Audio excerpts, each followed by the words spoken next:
আমি দুটো সূরা পড়ি। সূরা আল ফাতিহা, আরেকটা হচ্ছে সূরা আল মাউন। যাই হোক, সূরা ফাতিহাটা প্রথমে পাঠ করছি।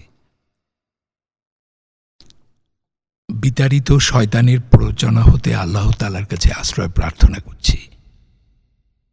পরম করুণাময়, পরম দয়াময় আল্লাহর নামে।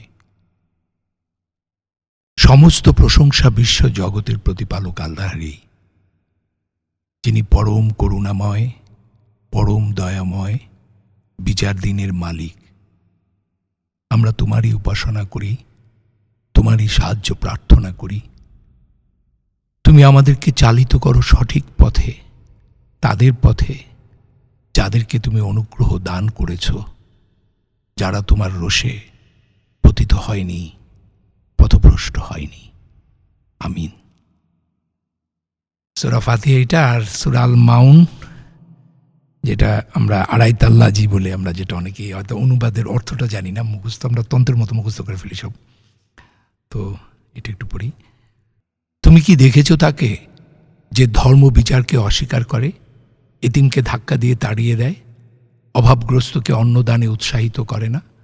সুতরাং দুর্ভোগ সেই সব নামাজ আদায়কারী যারা তাদের নামাজ সম্বন্ধে উদাসীন, যারা তা পরে লোক দেখানোর জন্য, এবং যারা অপরকে সংসারের ছোটোখাটোর জিনিস দিয়ে সাহায্য করতে চায় না।